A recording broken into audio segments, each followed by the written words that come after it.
Oke, selamat siang semuanya. Assalamualaikum warahmatullahi wabarakatuh. Sebelum dimulai, saya mau yang paling belakang duduk depan. Ayo. Ini berapa posisi? 1, 2, 3, 4. Biar nggak kejauhan. Itu matikan dulu aja, Mas.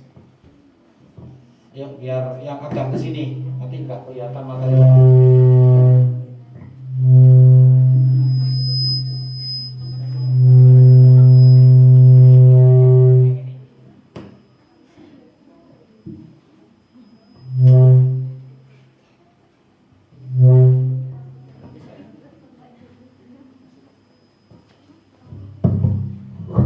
Bisa. Oke, sip.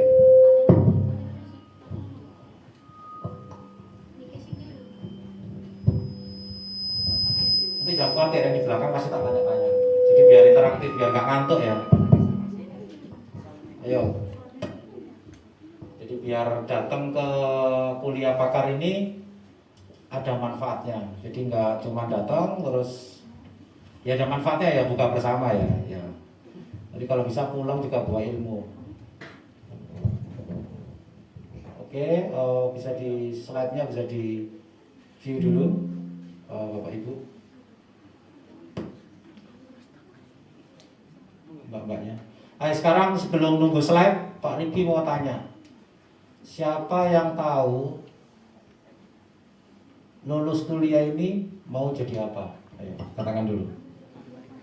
Mau jadi apa atau mau ngapain? Pak, saya lulus kuliah nikah, ya beda lagi. Pak, saya salah jurusan, Pak. Nah, ya beda lagi. Ayo, ada yang tahu?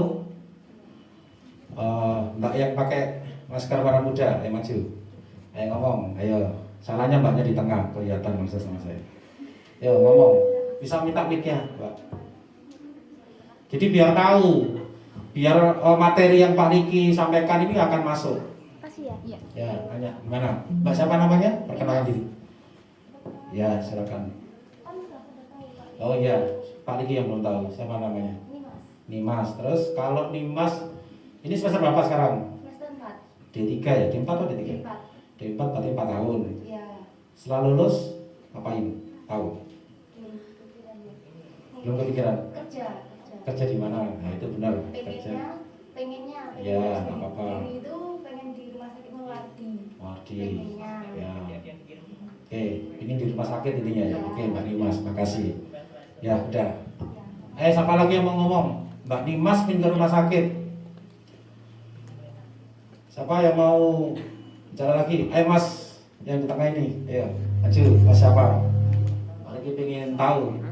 Setelah lulus kuliah kan harus tahu. Kalau Pak Riki dulu, saya masuk teknik informatika, ingin apa? Keluar jadi programmer, kerja jadi IT ya. Sekarang terdampar di rumah sakit juga, sama aja. Oke, silakan. Mas siapa namanya? Fahri, Pak. Mas Fahri. Kalau lulus dari RMIK jadi apa? Kerja Pak. Di Rumah sakit. jadi apa? Kamedik pasti ya. Di Ngapain ya kamedik? Mungkin nanti Mbak Anissa yang ngomong nanti pasti. Nanti pengalamannya dari Mbak Anissa. Tapi Mas Syed ingin apa? pendaftaran nggak mungkin Pak. Pendaftaran ya, oke. Ya, makasih Mas Eko. Fani. Mas Fani, oke, udah. Mic-nya taruh. Ini Mbak. Udah 2 aja cukup sambil slide-nya ini. Oke, Pak Riki mulai ya. Next, ini nama sistemnya Pak Riki, Swamedika IMR. Cuma tidak perlu next. Pak Erda. Seperti ini, enggak apa ya. Oke, next Mas.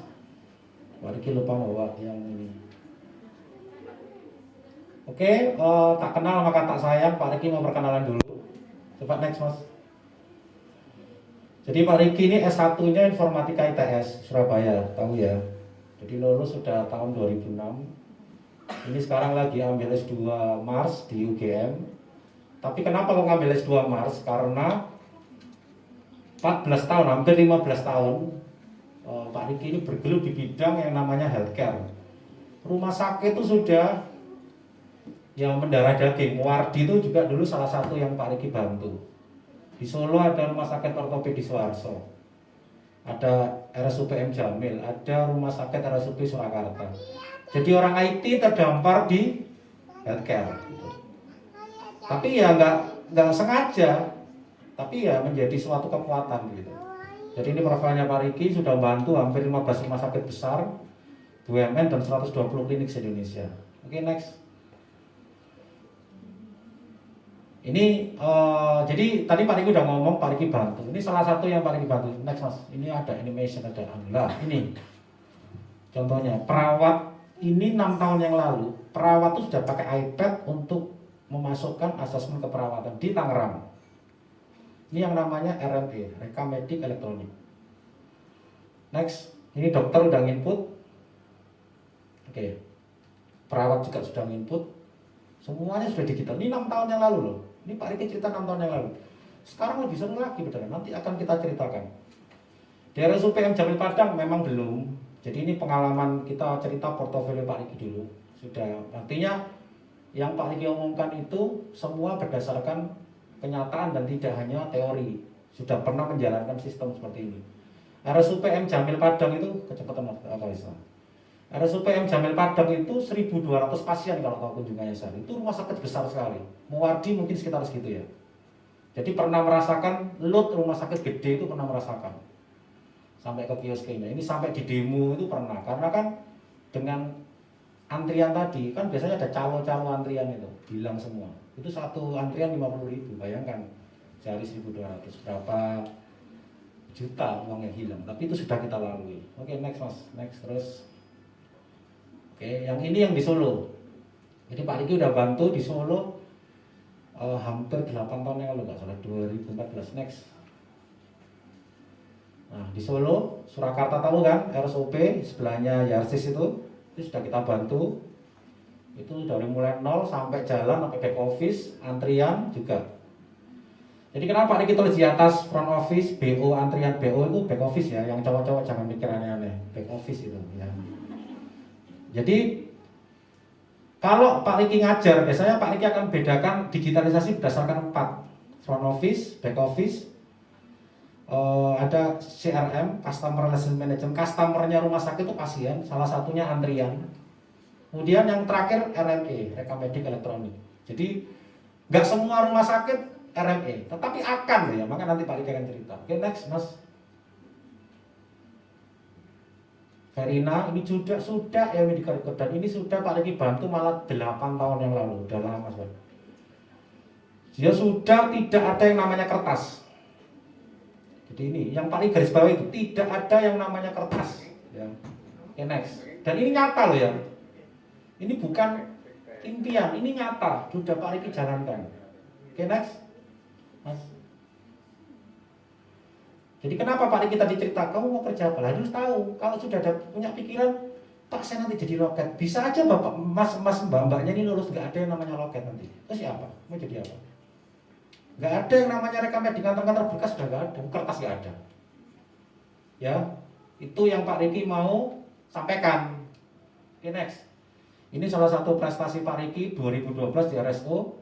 Ini kalau yang tahu, mungkin yang Mbak Anissa tahu, ini Prof. Ali Gufron, ini Direktur BPJS sekarang. Waktu itu Wamenkes. Jadi artinya produk yang Pak Riki jalankan di ortopedi itu diakui oleh kementerian. Dan bahkan sekarang pun Pak Riki termasuk anggota DTO. Ya bukan anggota tapi membantu DTO Kemenkes. Jadi Menterian Kesehatan sekarang ini dihuni orang-orang pintar.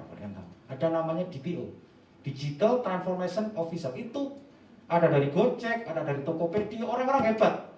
Kenapa? Karena terlalu lambat sementara ini kementerian. Dengan orang-orang hebat diharapkan semua solusi digitalisasi itu cepat, gitu. Jadi makanya hati-hati. Yang namanya bayangkan rumah sakit seperti itu tidak akan terjadi mungkin kalau Bapak Ibu lulus, mas-masnya, mbak-mbaknya lulus. Ya, makanya nama mata kuliahnya apa? Kalian lulusnya kan RMIK kan? Rekam Medik Elektronik, bukan Sistem Informasi Kesehatan Elektronik, bukan rekam medik aja. Jadi harus di-upgrade ilmunya. Karena yang kalian bayangkan tuh mungkin sudah tidak ada lagi nanti. Ingat nggak waktu dulu ada Fujifilm, Kodak? Ingat nggak? Sekarang udah nggak ada. Mau kalian seperti itu? Udah latihan, bikin foto, semua digital. Ya. Jadi hati-hati dengan yang namanya industri 3.0 ini, hati-hati. Jadi harus mengupdate. Semua itu dulu nggak ada yang namanya Gojek bisa dipesan lewat HP datang, nggak ada. Bluebird, kalian mau narik demo kayak Bluebird itu? Nggak mau ada Gojek, kan nggak bisa. Nggak mau ada digitalisasi. Pak Riki kemarin baru ikut di DTO 2024, target Kemenkes semuanya harus RME semua rumah sakit. Bayangkan kalau kayak gitu. Sudah nggak ada orang rekamedik yang ngantar-ngantar berkas. Siapa yang pernah ke McDonald pesen menu pakai touchscreen? Siapa yang pernah? Angkat tangan. Siapa yang pernah ke McDonald pesen touchscreen? Siapa yang pernah pesan kopi kenangan di HP? Ayo, angkat tangan. Masa nggak ada? Masa nggak melek teknologi semuanya? Pesan kopi kenangan pakai HP nggak pernah? Datang langsung dapat kopinya, pernah? Rumah sakit akan seperti itu nanti 4 tahun yang lalu. Terus gunanya apa loket? Jadi harus siap-siap. Jadi semua akan seperti itu, dan Pak Riki salah satu orang-orang yang menjalankan itu. Jadi datang, pesan mau dokter siapa, BPJS-mu diatur SCP-nya, sekarang sudah ada mobil JKN. Oke, setuju, langsung datang di poli. Sudah tidak perlu loket. Berkas sudah digital, langsung masuk ke dokter. Ya, jadi harus mempelajari yang namanya RME. Nah, terus Pak, saya kerja apa Pak? Kalau Pak Riki ngomong seperti ini, nanti di demo sama Mbak Anissa, di demo sama orang-orang transfer yang sudah kerja. Tapi ya ini kenyataan, Pak Riki harus ngomong, Mas Yopedes harus ngomong. Ya inilah yang dinamakan disrupsi teknologi. Akan menggantikan profesi. Kalau kita nggak ngomong ya nanti kalian akan terlambat dan termakan oleh teknologi. Ya, jadi harus di-upgrade sampai ke. Tapi jangan khawatir, ada untung Indonesia kenal Pak Riki ya Pak Wijaya. Jadi tak kenalkan dulu sebelum terjadi. Siap-siap kalian yang belum lulus belajar ini. Belajar yang namanya rekamedik elektronik. Kenapa? Kalian akan menjadi orang yang menyeting yang rekamedik itu. Jangan vendor lain atau orang lain. Kalian, orang rekamedik akan fungsinya beralih ke situ. Karena ada salah satu celah di mana dokumen kesehatan itu tidak mungkin selalu sama. Tiap tahun selalu berubah. Yakin. Nah, disitulah peran rekamedik. Kan selama ini kalian hanya entry dari laporan kan. Sekarang enggak, harus nyeting bikin laporan itu. Ya, nanti maksudnya apa sih Pak? Bingung ya sudah. Pak Riki udah kasih pembukaan. Paling enggak kalian nyaut nanti. Ini detailnya Pak Riki berusaha gambarkan. Tapi memang enggak cukup ya kalau waktu 40 menit sejam harus terangkan RMP enggak cukup. Ya nanti mungkin akan ada sesi berikutnya yang detail. Oke, next Mas. Oke, jadi itu tadi gambaran singkatnya Pak Riki udah ngomong bahwa Medical Recall itu bukan software, bukan apa-apa. Tapi kalau bisa yang benar-benar berguna. Selama ini ada rumah sakit mengembangkan EMR tapi nggak jalan. Nggak jalan kenapa? Berkasnya masih ada. Ada yang pakai EMR dan pakai berkas. Tetapi jangan terus dipikir, alas nggak mungkin jalan ERM ini. Enggak, ada di luar sana, ada di Jakarta, ada di Surabaya. Rumah sakit yang berhasil menjalankan digitalisasi dengan sempurna. Dan nanti orang-orang akan ikut. Yakin. Sekarang siapa yang masih pakai mesin ketik? Gak ada kan? Zamannya Pak Riki ada, zamannya Pak Wijaya ada mesin ketik kan? Dulu pakai komputer, mahal, ada Strome gak enak, mesin ketik gak pakai. Sekarang pakai mesin ketik ditertawakan, sama. Nanti rekamedik kertas pun akan ditertawakan. Setelah kalian lulus, bisa aja. Cepat sekali teknologi itu. Apalagi COVID. COVID ini menyebabkan teknologi jadi cepat. Karena orang nggak mau kalian Zoom. Sekarang sampai nggak bisa Zoom, mak aja bisa Zoom. Dulu mana mau orang Zoom? Ya kan, orang dipaksa untuk teknologi sekarang karena COVID. Nanti dipaksa juga pakai yang Pak Riki bilang tadi. Kenapa? Menghindari kerumunan. Jangan sampai di loket ruang tunggunya banyak. Dipaksa untuk teknologi. Jadi nggak ada nanti antrian loket panjang gitu. Terus sekarang siapa pasien mau ngantri? Nggak mau. Datang langsung diperiksa dokter, ya kan? Jadi itu yang harus teman-teman sekalian cerna dan apa ya. Jadi harus apa yang saya pelajari supaya saya bisa bersaing lah, seperti itu. Ya, oke, next Mas. Oke, latar belakangnya tadi yang Pak Riki omongkan secara sekilas. Next. Nah ini, Pak Riki barusan aja meeting kemarin Rebo dengan Kemenkes. Yang pakai RME itu hanya 13%. Ini data Maret 2022. Baru sekali Pak Riki baru dapat data. Data dari versi tentang digitalisasi. Ini data asli, Pak Riki tidak hoax. Bisa dicek. Yang pakai baru dikit, 13%. Berarti masih ada peluang, kalian jangan khawatir. Yang paling diomongkan tuh biar kalian nggak tidur nyenyak, jadi biar semangat. 37% pakai, tapi masih belum perlu perbaikan. Jadi 83 rumah sakit sudah se-Indonesia, dari berapa, 83 tambah 2 dari sekitar 600 rumah sakit lah, baru 83 yang berhasil. Jadi masih ada harapan. Kayaknya di Solo ya 1-2 lah, belum banyak yang berhasil. Tetapi akan gitu loh. Jadi harus mulai ngerti. Oke, next Mas. Baru 50 optimal aja 3. Masih ada harapan. Jadi belum terlambat. Oke, next. Tapi kemarin Pak Riki lihat 2024 target dari Kemkes harus 100% jalan. Jadi jangan lupa kalau Kemkes sudah masuk dengan kebijakan, ya kayaknya semua rumah sakit akan dipecut. Apalagi BPJS. BPJS itu sakti. Kalau BPJS sudah bertitah, rumah sakit ikut. Kenapa? Duit. Klaimnya nggak keluar nanti. Jadi gitu. Nah ini tadi yang Pak Riki ngomong tadi, digitalisasi bahaya, berkas, hati-hati dengan berkas, akan digital nantinya. Jadi sudah tidak usah ngirim-ngirim berkas, tidak ada tracer-traceran. Terus yang terakhir, ya lebih efisien. Sampai rumah sakit mau nyetak kertas, belum nyimpen ruangannya, tidak ada yang mau. Ya, oke, next. Mas. Ini spesifikasi orang IT aja yang setting biar tahu spesifikasi CRM-nya. Next. Oke, ini mulai serius, dikit serius, mulai serius ya. Oke, next, Mas. Jadi nanti ada namanya ke depannya, Pak Riki tadi udah bilang McD, sudah bilang kopi kenang, nanti ada namanya self registration. Jadi yang mau jadi loket, ya mudah-mudahan nanti masih ada lowongan di sana ya, karena semua jadi robot nantinya. Sapamnya malah yang bantu. Ada self registration, jadi akan masuk ke e-medical record otomatis. Semuanya akan seperti itu. Mungkin sekarang hanya beberapa sakit ke depannya kan. Kenapa? Karena loket itu bisa sakit, bisa cuti hamil, bisa cuti melahirkan gitu kan. Robot kan enggak. Ya.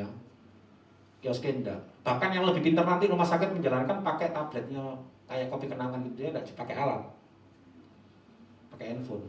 Kenapa? Kalau lebih cepat. Oke, next. Mas.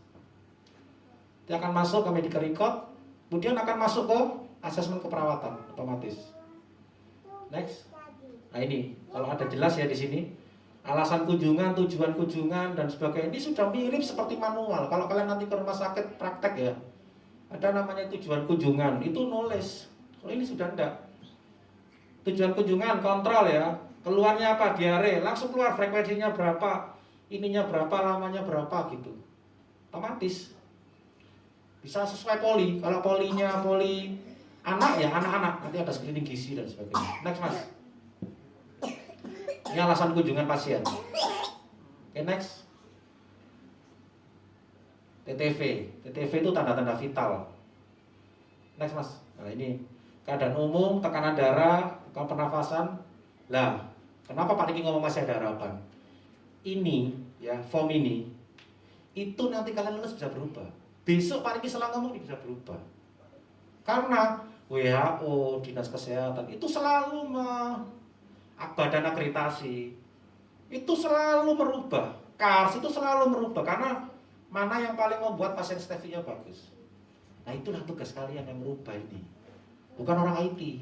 Saya tak jelaskan. Sistem yang bagus itu bisa dirubah-rubah. Dan kalian kepala RMIK yang harus menguasai. IT itu tugasnya sebenarnya apa? Bikin, ya kan? Membuat, benerin jaringan, ya kan? Internetnya error itu. Yang ngurusin rekam mediknya harusnya kalian, jangan orang IT. Selama ini di rumah sakit yang ngurusin gini-gini orang IT. Ya Mbak Nisa ya? Mbak Nisa tahu. Putri ini Pak. Oh Mbak Putri, Bu Putri, maaf Bu. Saya keliru tadi Bu Putri. Jadi itu, jadi harapannya kalian nanti yang rubah, nanti Pak Riki tunjukkan caranya. Dan nanti mungkin dengan Pak Wijaya kita akan bikin itu Pak ya, semacam nanti praktikum. Jadi kalian biar tahu di lapangan. Jadi nanti di rumah sakit bisa apa? Saya bisa nyeting MR. Nggak ada rumah sakit yang nolak kalian. Muwardi mah kecil. Ya karena nggak ada yang bisa rekam mediknya. Kalian yang bisa. Ya, oke, next. Nah, screening gizi, screening jantung. Ini next Mas. Nah, ini nanti ada kayak pertanyaan-pertanyaan gitu.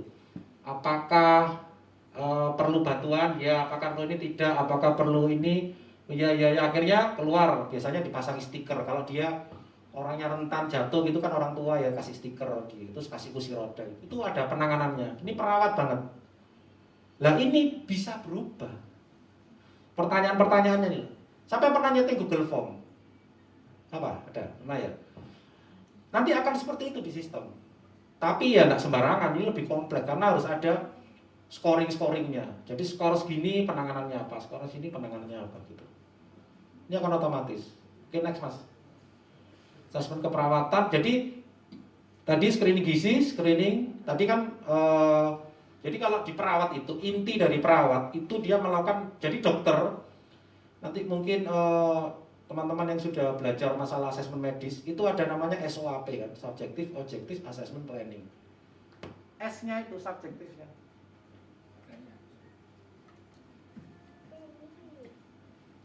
S-nya itu ini apa? S-nya itu yang tadi diisi perawat. Ini tadi. Tujuan kunjungannya kontrol, keluarnya diare 3-5 kali sehari, cair 1-4 hari lah itu. Otomatis masuk ke dokter. Ya. Kemudian objektifnya keadaan umum ini langsung otomatis masuk ke sini. Ya. Jadi semua inputan yang ada di rekam medik akan masuk ke dokter secara otomatis. Dan dokter pasti senang. Jadi nggak perlu baca lagi, dokternya nulis. Itu. Oke, next, Mas. Oke, setelah masukkan itu, terus yang paling susah, jadi kalau digitalisasi itu pasti ngomong gini, loh nanti kok dokternya bikin orek-orekan gimana? Misalnya ada keluhan di mata, ada benjolan, kan oret-oret. Nah, sudah ada status lokalis. Ini nanti bisa dipilih penampang-penampangnya apa. Dan nanti teman-teman sekalian yang bisa download penampangnya, ganti juga bisa. Ini akan selalu berubah penampangnya. Dan ini, jadi istilahnya kalau di dokter status lokalis itu catatannya dokter, bisa, digitalisasi juga bisa. Ada caranya. Ya, jadi apa yang ada di manual itu bisa didigitalkan. Oke, next mas. Nah, resep ini dulu waktu pertama kali implementasi pasti dokter mengeluh, mas capek mas, apalagi dokter anak. Kalau yang mungkin tahu ya, yang pernah kerja di rumah sakit, dokter anak tuh rata-rata racian, inputannya susah. Tapi semenjak ada template tahu ya, template itu standarnya. Penyakit ini obatnya ini. Dokter kalau MR-nya mati pasti malah pusing. Kenapa? Karena biasa tinggal ngeklik keluar semua. Dia nulis kan masih nulis, masih mikir. Nah, ini kan nggak mikir. Jadi itu yang namanya change management. Itu yang namanya perubahan pola pikir. Jadi kalau pola pikir dia itu sudah coba resep digital, template-nya sudah lupa dia dengan yang manual. Ya, dan ini kalau ini sudah paten. Jadi memang teman-teman nanti yang bagian rekam medik mungkin tidak bisa berubah karena ya ini templating sudah standar. Artinya dengan RME ini dokter lebih mudah untuk meresep. Kadang kan mas ribet mas, biasanya nulis enak, sekarang enggak. Kalau ada template ini dokter lebih mudah. Tidak usah pakai mikir, malah milih langsung keluar.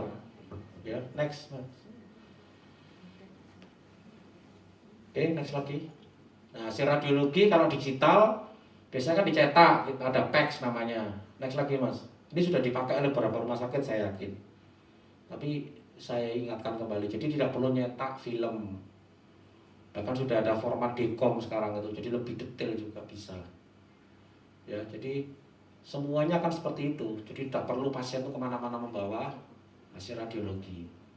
Akan ada hasil radiologinya secara digital. Oke, next mas. Hasil lab. Oke, next. Hasil labnya. Ini terutama yang sangat penting sekali. Kenapa? Akan banyak penelitian jika ada nilai rujukan yang tidak normal. Istilahnya tidak normal itu berbahaya. Kayak kemarin saturasi oksigen, normalnya berapa misalnya. Tapi kalau lab kan ya, misalnya contohnya didimer. Didimer itu pengenalan darah. Kalau dia itu standarnya berapa di bawah normal, itu harus segera dilakukan tindakan. Lah kalau manual kan tidak ada yang tahu. Tapi kalau digital, ini dengan misalnya dia sudah merah, dia akan langsung WA ke dokternya. Atau WA ke mana? Dok, ini ada pasiennya berbahaya, bisa dilakukan tindakan. Ya, jadi Hasil labnya juga bisa digital juga. Oke, next. Nah, yang paling penting dari semuanya, tapi ini masih belum seru, ini masih rawat jalan. Jadi, tetapi di rawat jalan terutama sekarang BPJS juga sudah mulai untuk merekap yang namanya respon time. Kalau Bapak Ibu teman-teman belum tahu respon time itu apa, itu waktu tunggu. Itu standar dari pasien masuk, dipanggil loket, dilayani, obat berapa. Ini ada standarnya. Kalau manual nggak bisa diukur, tapi kalau digital kan tahu, kan diinput. Nah ini yang menjadi standar rumah sakit. Dan BPJS sudah katakan kalau lebih dari 3 jam atau lebih dari 4 jam itu fraud. Dan dari sini ketahuan ini pasien dari mulai registrasi jam berapa, sampai di poli jam berapa, selesai dilayani jam berapa, sama mau ke lab apa, totalnya berapa per pasien. Itu ketahuan dan itu sangat penting dalam mutu. Mutu di rumah sakit harus berapa? Manajer, direktur rumah sakit pasti lihat ini. Ini kalau di RME bisa dengan cepat dan dengan mudah dikeluarkan. Yang namanya laporan respon time. Oke, next. Oke, ini yang rawat darurat.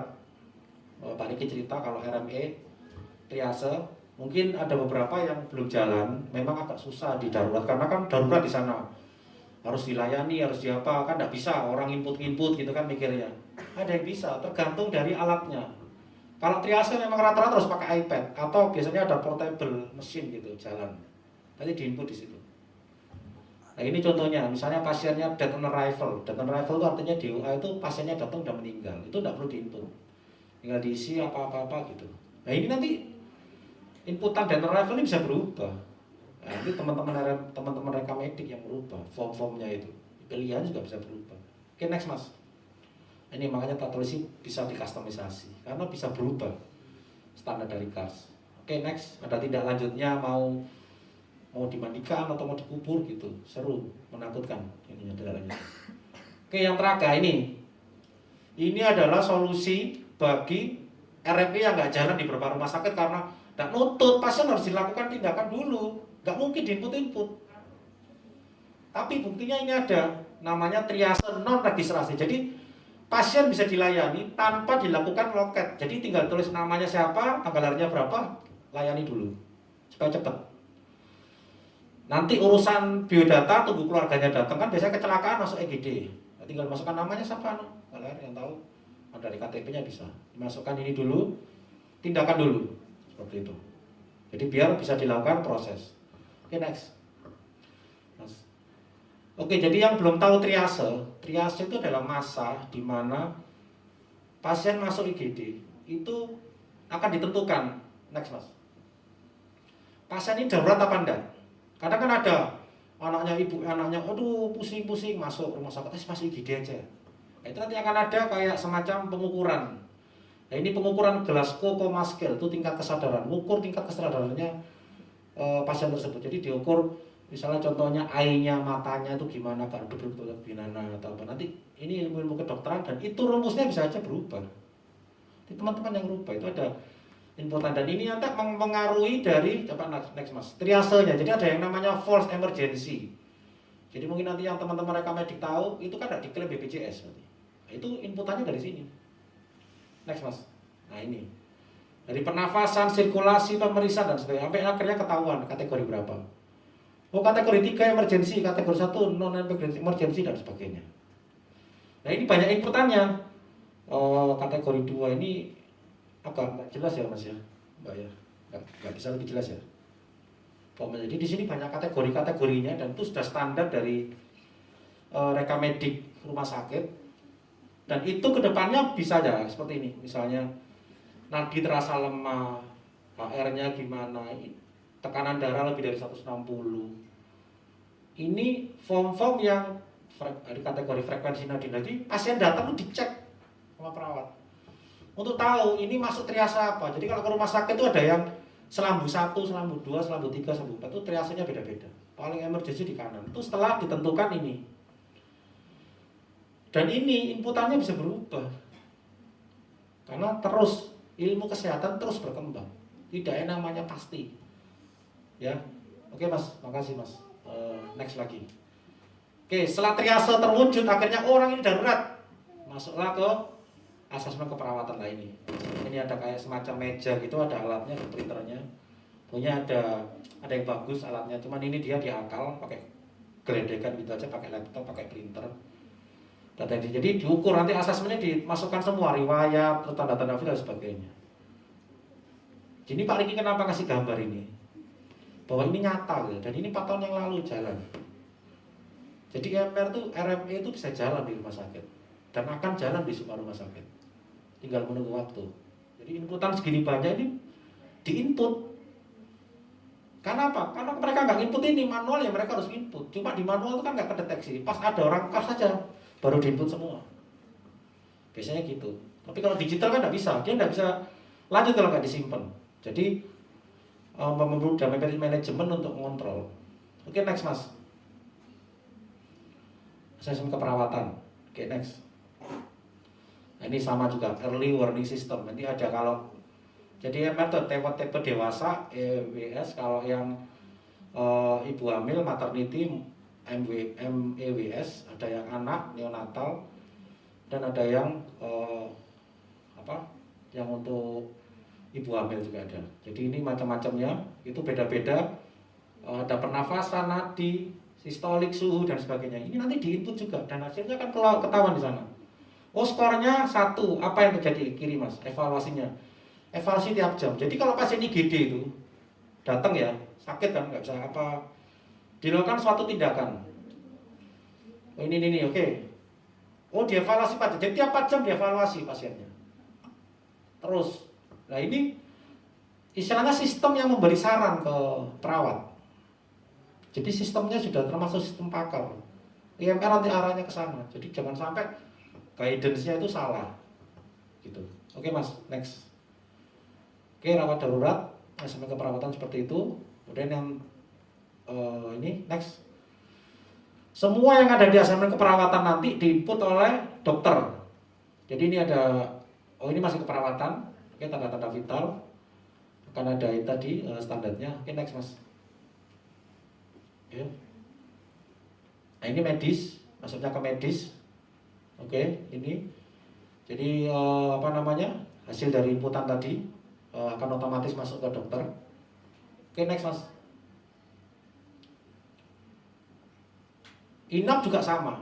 Jadi rawat inap itu nanti ada asesmen keperawatan, asesmen keperawatan ulang semua di entry juga oleh para perawat. Jadi di entry ada inputannya dan sebagainya, lebih jelimet kalau rawat inap. Dan ini nanti tugasnya rekamedik untuk ngecek form-formnya. Oke, next mas. Diagnosa keperawatan juga ada, jadi nggak cuma diagnosa dokter ICD-10 yang kalian pelajari itu, ada juga diagnosa keperawatan di sini. Nanti itu akan pengaruh ke nurse care plan kalau lebih lanjut, ada NIC-NOC-nya panjang itu, Pak Riki tidak mau cerita di sini. Oke, next. Nah ini dokter, jadi setelah perawat selalu dokter yang terakhir. Jadi setiap dokter visitnya dia harus input. Nah, selama ini dokter datang masih pakai manual, tapi selalu harus diinput di sini. Kenapa kalau harus input semua? Coba next mas. Oh ini inputan juga next. Nah ini kenapa? Karena selama ini CPPT masih manual, masih di map catatan. Ya bu ya, Ibu Anissa tadi saya salah, tadi Bu Putri saya kira Bu Anissa. Bu Anissa mungkin tahu, biasanya di map panjang sekali ya. Nah ini sudah ada CPPT-nya. SOAP-nya dokter. Jadi CPPT itu catatan perkembangan pasien terintegrasi ya, terintegrasi. Itu akan otomatis keluar. Otomatis loh. Next, coba. Nah, laporan observasi juga ada. Ini Gisco Klomaskel dan sebagainya otomatis. Next, ini yang paling seru. Saya di sini nggak ada perawat ya. Kalau ada perawat pasti saya ceritain tertawa. Next, ini yang terjadi pada Kardex apa? Mungkin ibu tahu ya. Ini perawat biasanya garisi manual satu-satu gitu. Nitik ya bu ya. Digarisi pakai penggaris gitu, kalau manual. Bayangkan rekosonya. Tapi kita sudah otomatis. Setiap akreditasi lembur pasti, garisi gini. Semua perawat masuk, ya Bu Anissa ya. Bu Anissa tertawa karena tahu di rumah sakit seperti itu. Tenang bu, nanti kalau daerah pindah bu. Itu akan otomatis tercetak sistol, diastol semuanya. Ini garisi satu-satu niti. di garisan yang kertas kotak-kotak itu. Garisi satu-satu. Ya, ini reksa banget. Kalau akreditasi kan kalau nggak lulus rumah sakit nggak bisa berjalan, jadi harus diinput. Oke, next mas. Ini Pak Riki skip kayaknya kalian nggak mudeng ya, tapi masukkan aja kotak kalian nggak apa-apa, biar kalian ngerti oh ini ya RME ya. Ini laporan nyeri, ya sini standarnya ini ya, standarnya medical record. Oke, next.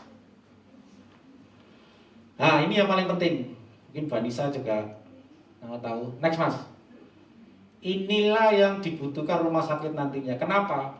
Next mas. Resume semuanya digital. Jadi kalau ke BPJS lebih cepat klaimnya.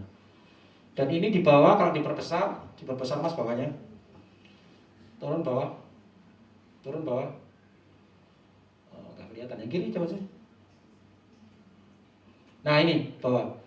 Ini Bu Anissa. Resume medis ini sah tanpa tanda tangan undang-undang pradok. Ada undang-undangnya. Jadi sekarang tuh undang-undang sudah mengarahkan ke arah tanda tangan tanpa tanda tangan. Ini sah. Ini sudah 6 tahun Pak Riki jalankan di Anissa dan klaimnya aman. Nah kalau biasanya kayak apa Pak? Orang rekam medik yang ngetik. Orang rekam medik biasanya yang ngetik dari dokter. Orang rekam medik yang ngetik bikin itu. Tuh anamnesa, pemeriksaan kan dari dokter nulis, diketik satu-satu. Jadi PDF kayak gini. Kalau sudah RME otomatis keluar deng. Nanti hasil lab sama hasil radiologinya otomatis juga. Yang terbaru ada namanya sistem digital claim. Jadi BPJS dikasih ruangan suatu tempat gitu, BPJS yang akses. Jadi nggak usah lagi kita ngirim. Kalau biasanya PDF-nya dimasukkan folder dikirim kan Bu, CD gitu, nggak perlu. Tapi meskipun gini pun dikirim pun ya sudah lebih cepat sebenarnya. Daripada satu-satu input terus ngeprint PDF. Ngeprint kadang ngeprint di-scan lagi. Betapa tersiksanya kerjaan rekam medik ya Bu ya. Kalau di rumah sakit tersiksa. Oke, di minimas lagi Mbak. Oke, next. Nah ini nanti ke depan akan paperless. Laporan operasi juga akan paperless. Next. Terakhir ini yang paling penting karena duitnya banyak laporan operasi. Ini kalau nggak ada satu aja rumah sakit teriak-teriak ini karena uangnya besar. Jadi harus ada. Oke, next. Ini laporan operasi. Ini tak jejelkan ke kalian semua biar ya ngerti lah. Enggak paham aku tahu ya, enggak apa-apa. Nanti kalau sudah kerja paham. Oke, next. Jadi artinya banyak ya RME itu. Jadi enggak sekedar wah RME gitu. Enggak, banyak. Makanya banyak yang enggak jalan. Nah, ini yang paling penting. Kenapa? Biar apalagi yang kerja di rumah sakit swasta nanti, biar atau klinik swasta, biar rumah sakitnya laris. Kenapa? Selama ini dokter kan gini. Oke, kontrol lagi 1 bulan lagi ya. Oh iya Bu, kasih surat atau dibilangi. Sudah setelah itu, sebulan lagi ngapain? Lupa dokter. Pasiennya lupa ya, kadang-kadang pasiennya pindah ke rumah sakit yang lain. Tapi dengan adanya ini, ada surat keterangan kontrak. Kalau BPJS otomatis ya. Oke, kita nggak ngomong BPJS, kita ngomong umum.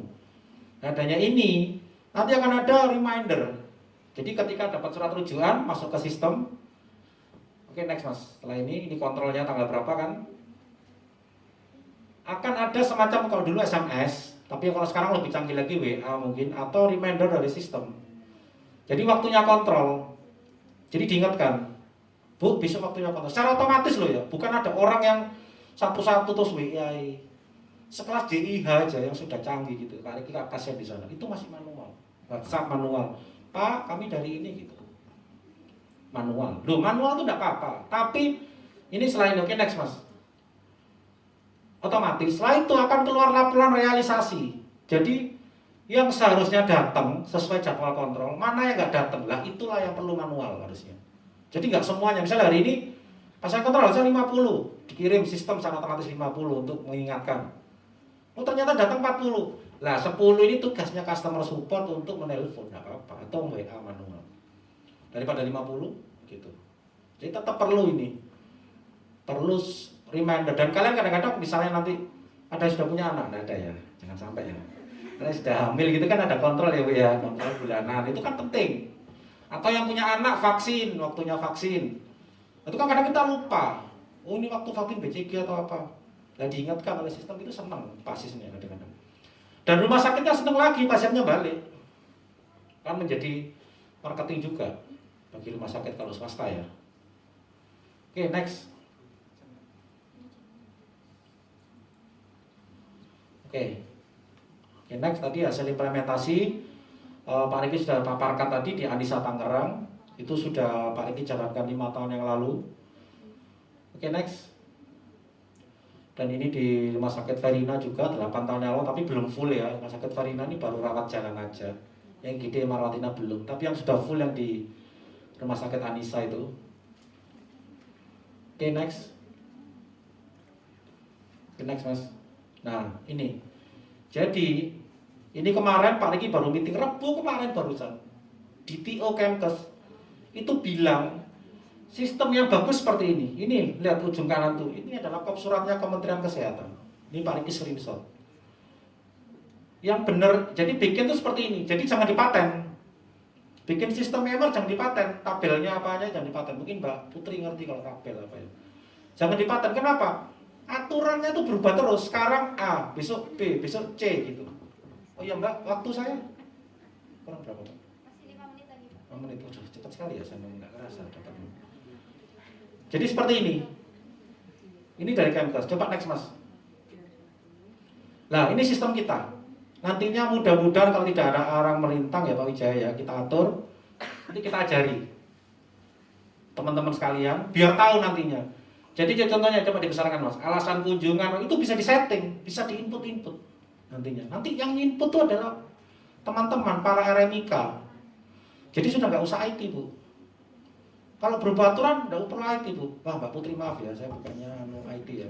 IT yang membuat sudah cukup. Setelah itu ya teman-teman ini yang bertugas.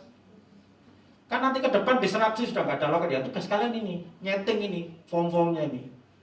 Misalnya contoh next Mas. Alasan kunjungan. Nah next. Nah misalnya itu screening gizi tadi apa nama misalnya pasien kurang dari 12 tahun ini resiko jatuh. Bisa dirubah-rubah, bisa diedit, bisa di apa. Nanti yang edit ya para teman-teman ini tugasnya. Jadi saya bilang memang RME ini penting banget Pak Wijaya. Jadi harus dikuasai oleh teman-teman. Biar ketika teman-teman ini lulus sudah mengerti yang namanya RME, itu tidak bingung. Tadi yang Pak Riki omongkan dari awal tuh, itu harusnya kalian udah hafal. Jadi pasien mulai masuk itu udah tahu step by step. Itu harusnya dikuasai oleh para rekamedik. Rekamedik in the future ya.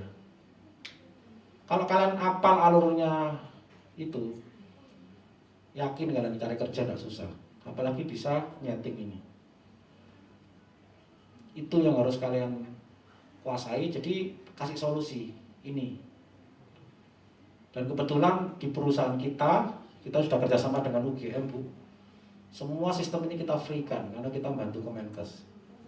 Jadi boleh dipelajari, boleh kita taruh di Indonesia dan boleh dipraktekkan di rumah sakit manapun. Itu nggak ada masalah. Semuanya kita bantu. Jadi wajib untuk kalian pelajari cara menggunakannya.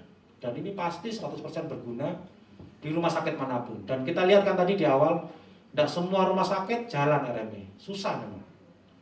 Itu tugasnya teman-teman untuk membantu. Ya, next. Habis kayaknya udah ya. Oke, ini ada mungkin kalau slide-nya PDF-nya dipelajari, nanti kalau ada teman-teman yang merasa oh iya saya perlu ya, ini ada nomor HP Pak Riki, ada email, ada IG juga yang produk kemarin, nanti mungkin ada dari panitia sudah saya kasih PDF-nya. Kalau ada pertanyaan mungkin detailnya dari RME bisa di email atau bisa di WA. Jadi mungkin tentang belajar, ingin lebih belajar Pak, saya ingin belajar Pak, biar saya nanti punya ilmu di bidang RME settingannya, itu silahkan teman-teman WA atau apa. Mungkin dari saya itu aja. Mungkin ada waktu berapa lama Mbak bisa tanya jawab? Nanti ada waktu. Oh ya udah, oke, saya akhiri sampai di sini. Selamat sore, assalamualaikum warahmatullahi wabarakatuh.